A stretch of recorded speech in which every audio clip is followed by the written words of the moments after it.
yung mga, yung sa pneumonia, yung sa ureter.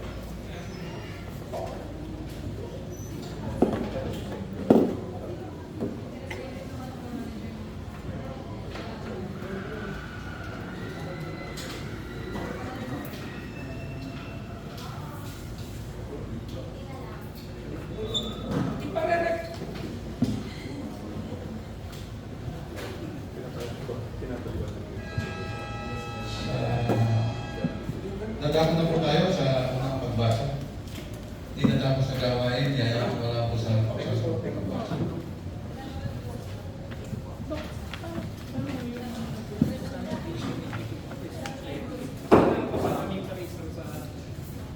Authorizing the local secretary to enter into a deed of donation with Mr. Carlos Sorveta Enterprises, represented by Mr.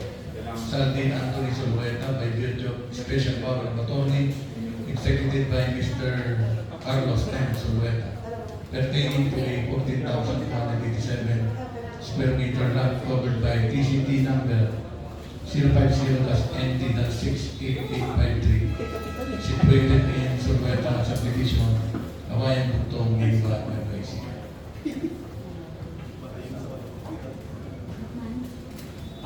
Madam Chair, bagong sa talakayan niya, meron lang po akong gusto sabihin para sa pag-record na po ng nakaraan session.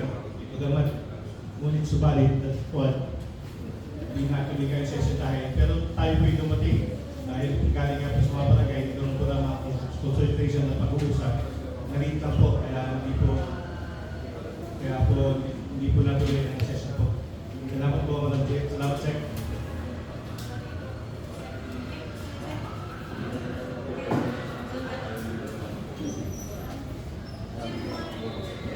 Kung walang session, walang quorum, ay dumating po si Mr. Sorveta, tsaka si Mr. Jose Gamay, ako yung mga military. Ako, at in-interview na po ng mga present mo. Sila na po yata ang dinideliver ng message na kanila po sinabi. Sige pa, Madam Chair, nagdala ko na lang po ng kapaliwanagan hinggil doon sa kasi sa ating pong mga kasama sa Munio Bayan, dalawang beses po na naka-agenda yung ating mga kanawin, pero isang beses lang po sila dumating nung date na naturan. December 3, dumating po ang isang nagdudunit po ng kalsada, si itong nagngangalang Sorveta, Carlos, na hinihili ka na dinulog niya dito ang pagdudunit na po ng kalsada sa Sorveta subdivision na ang tinanong po namin na unang-una kung yan po nai-register ba na subdivision at bakit niya dinudunit.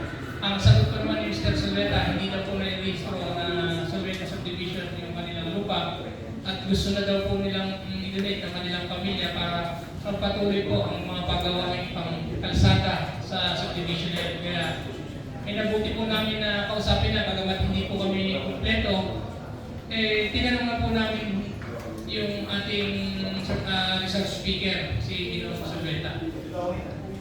Sa ating pong mga kasamahan, kung meron pong katanungan, kung kaya po namin sagutin ang mga kapatid, amin pong sasagutin doon. Or kung gusto niyo pong ipatawag muli, nasa sa inyo po yan. Para po doon sa kaliwanagan na po. Any questions, clarifications, compared to sa ating tinatapos sa gawa nila?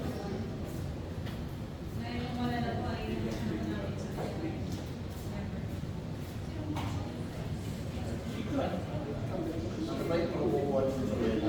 sa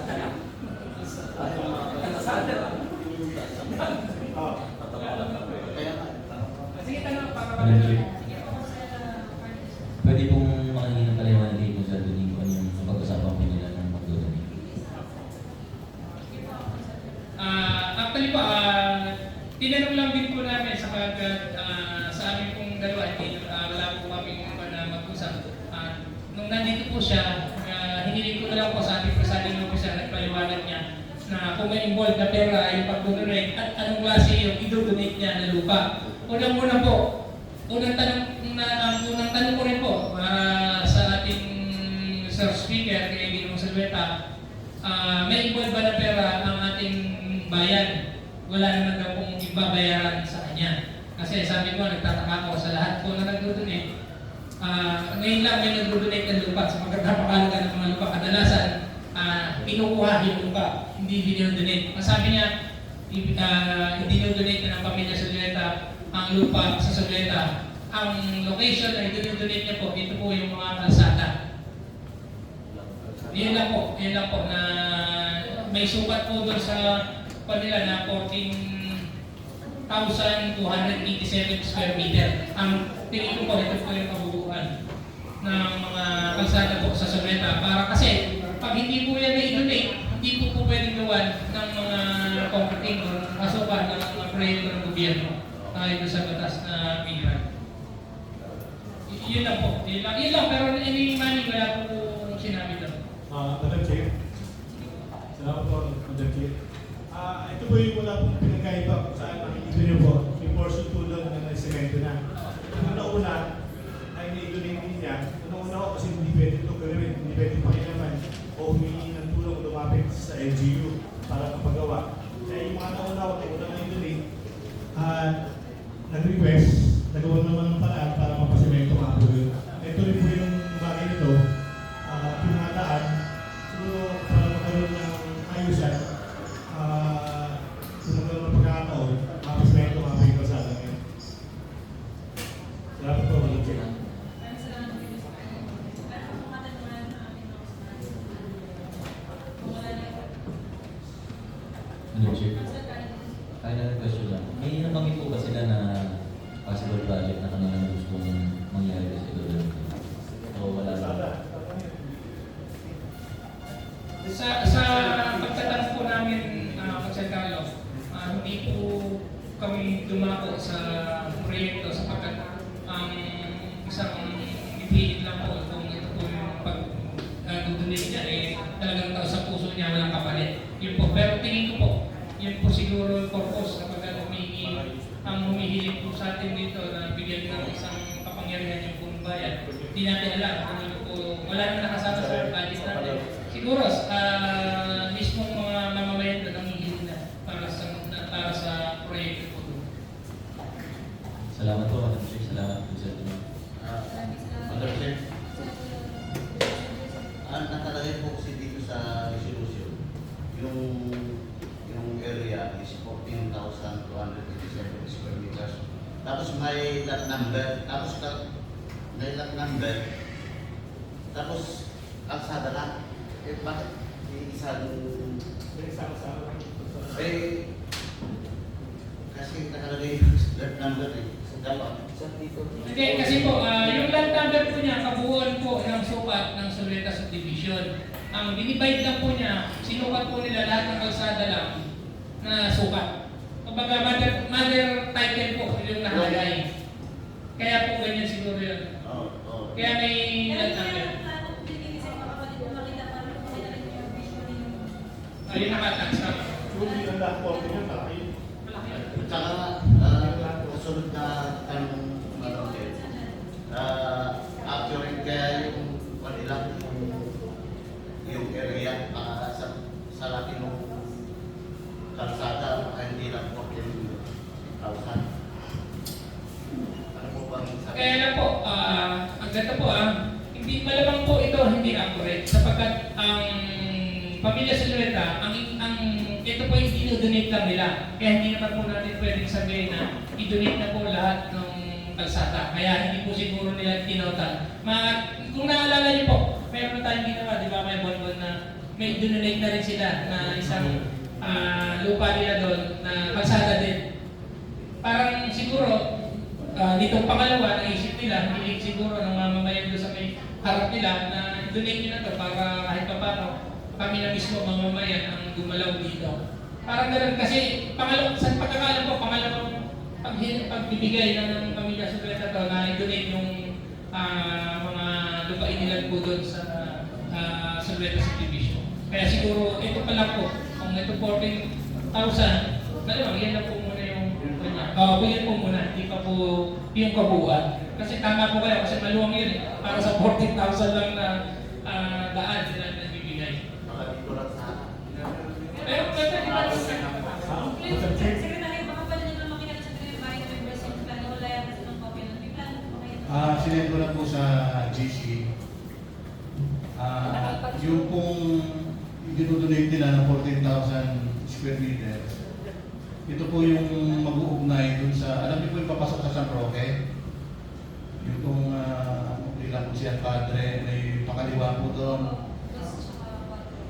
Opo, pagsampa po po ng Sulweta, yun na po yun. Hanggang doon sa nasimento ng munisipyo. Diretso po yun.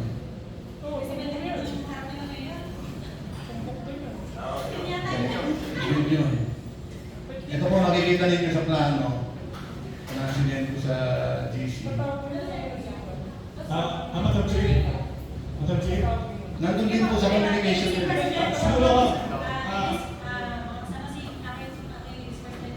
Siguro, tanungin namin kung saan ang department napunta to para siya magpaliwanag yung location kung saan gagawin o plano. Kung gano'n na rin, ituro yung dinrate na lupa. Saan ang department kaya ito napunta? PDC, engineering? Sige po, ako cellphone. Siguro maganda rin na magpapakuha na Sino lang. ba? Si Sal, di ba? Kunin ko Sige lang. po, kung cellphone ko muna. Kung meron pa muna sabihin ko cellphone niyo po muna ako sa salita. Sige po, sige po. Salamat po. Kasi kailangan mo muna i-address ko sino. I-address ko. Sige po, salamat. Maraming salamat po. Ito na lang po, tama naman po yung mga tanong nila kasi doon sa hindi naman po pwede natin ipatawag pa yung sa engineering sapagkat dinodonate. Ang maaari lang po natin muna ipatawag sa next, kung halimbawa, hindi naman po natin kaagad-agaran itong aprobahan eh. Dapat din po natin talagang alam kung bakit ito lang pong site na to ang dinodonate. Nagkataon lang po na nagkaroon po yung ating mga kasamahan ng mga lakad kaya hindi po siya naharap. Pero bagamat dito po ngayon, hindi ko alam, nasulatan ba siya, Sir? Nasulatan po siya, dito nga po siya nung sesyon, pero wala po po nun. I-call muna natin ito, lampasan muna natin kasi kailangan din po sagutin na bakit doon lang sa 14,000 at bakit mo napili doon sa portion na yun na i-donate, may inaasama pa yun. Yung po kasi sinabi ko, nakabase po sa sulat nung nagbaba ng sulat. Ito po yung sulat ni Mayor Jesulito Galapon na nireceive ng Sangguniang Bayan noong November 19, 2024. Ang nakalagay po sa pangalawang paragraph, he said ardent measure is necessary legal instrument importing an agreement that would open some portion of Sulweta subdivision for public use, benefiting directly the residents of Barangay Kawayan Bugtong, Gimban Nueva, as well as others that uses the road adjoining Barangay San Roque. Kaya yung po assumption to, yung mula sa San Roque papunta po sa Kawayan Bugtong. Apo, naka-urgent measure ba siya dati? Opo, naka-urgent measure. Ito naman tingin ko, hindi naman po dapat i-urgent po sapagkat hindi naman po maintain na nangangailangan ng isang resolution. Dito po yung dapat talagang talakayin sapagkat kahit dinodonate po ito, kung ini-urgent nila, paliwanag na rin kung bakit po ini-urgent. Patawag na lang po ulit para sa kasa. Hindi ko na po kasi kaya sagutin ng dagdag. Sige po, Consul Lee. Maraming salamat sa inyo pagpapaliwanag. Siguro samahan niyo din po namin yung ipasa niya ko sa inyo litrato ng gusto niyo gawin. Kasi usually ganun naman po, di ba? Pinipicture niyo yung lugar kung saan po yung mga para makita ko na sa mga bayan ko na talaga yung kanya din ang tuloy. Maraming salamat. Next agenda po tayo. Pag dumating sa mga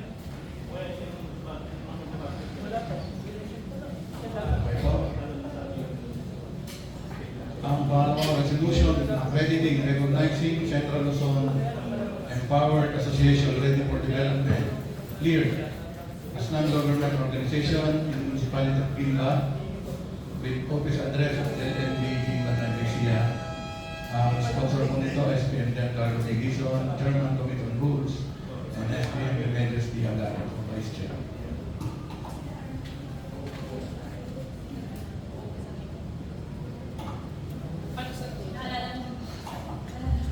Madam Chair.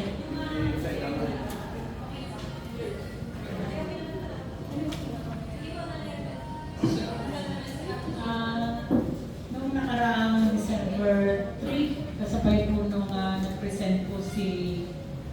Mr. Carlos Sabueta. Dito rin po sila sa Kamay at kasama po ang mga kasundaluhan para po umiling present nila yung tungkol po doon sa kanilang nakapaloob sa kanilang samahan. Ito nga po yung non-government organization. Na dati po ito yung LNP. Karamihan sa mga members nila ay galing sa LNP. Hindi ka na magagawang bukid.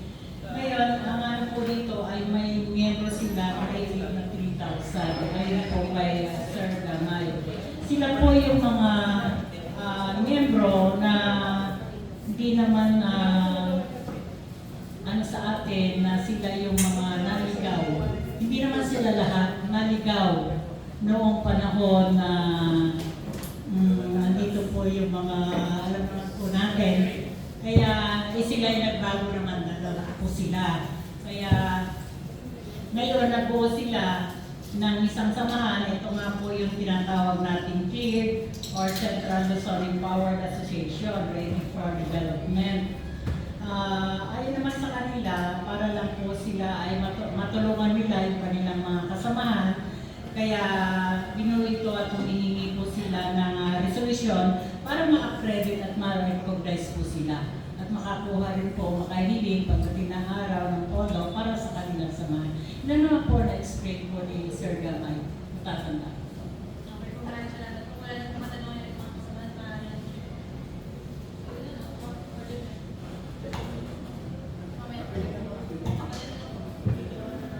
Ito ng mga datos yan. Sige, tayo, para tumating yung sandalo, para beses.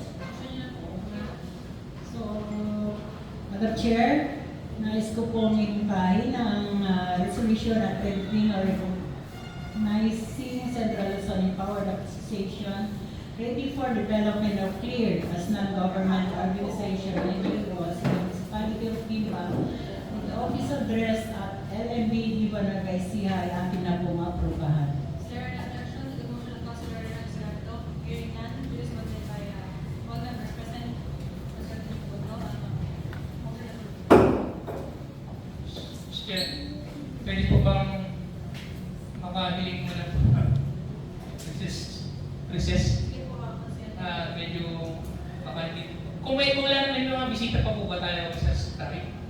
Wala na po. Pwede po, Madam Chair, na